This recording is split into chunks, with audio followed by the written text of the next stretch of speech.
square plus 1 over x square equals 1. So we are looking for x to the 7th plus 1 over x to the 7th.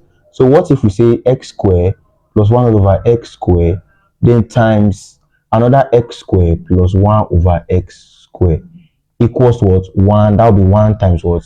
Times 1, right? Of course. So expanding this with the method of operation that I've already explained how to do that. So just do that here. We have what? X to the 4 plus 1 over x to the 4, then plus what? 2 at last equals to what? To 1. So finally, we are going to get that what? X to the 4 plus 1 over x to the 4 will be equals to what? 1 minus 2, because this 2 is going to what? It's going to be transposed to this direction, which is the right hand side. Then you are going to get 1 minus 2, and that will give you minus what? Minus 1. Okay, once you have done this, the next thing to do is to multiply with another what? Another x square, so that you can get 6. So you are going to do what? X to the 4 plus another 1 over x to the 4, then times what? X to the 2 plus 1 over x to the 2. Then what do you have here? You are going to get equals to minus 1 times what? Times 1. Don't forget, because this means minus 1 and this means what? And this means 1, as we have already discovered. So expanding that, you're going to get x to the 6 plus 1 over x to the 6, then plus x to the 2 plus what? 1 over x to the 2. That will be equals to what? Minus 1. And what was this? This was the same as what? As 1. So what are we going to get now? We are going to have that x to the 6 plus 1 over x to the 6 will be equals to what? Minus 1 minus what?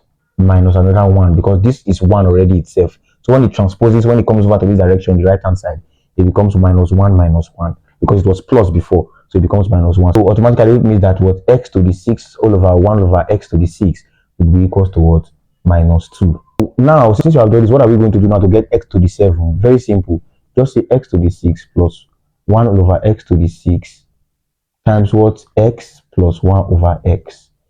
So don't forget, this was what? Minus 2 times what will be this?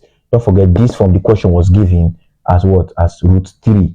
So expanding this, you are going to get x to the 7 plus 1 over x to the 7, then plus x to the 5, then plus 1 over what? X to the 5. And finally, this will be equal to minus 2 root 3. So you can see now, what does this means? You can see we've already noted that to be what? Minus square root. So what are we going to do now? So we're going to say that x to the 7 plus 1 over x to the 7 will be equals to what?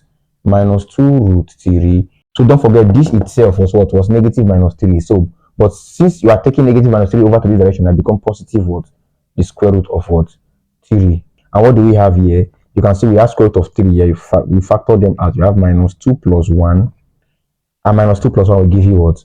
That will give you minus 1. And finally, you get minus the square root of 3. So here we have x to the 7 plus 1 over x to the 7 must be equals to what? Minus the square root of 3. That's just how simple it is. So you can see, so we're actually giving what? X plus 1 over x equals to the square root of 3 to find x to the 7 plus 1 over x to the 7. And finally, we discover that what? That the answer is going to be what? The negative square root of 3. If you like to subscribe to this channel, do it to subscribe, like and share this video, and stay tuned.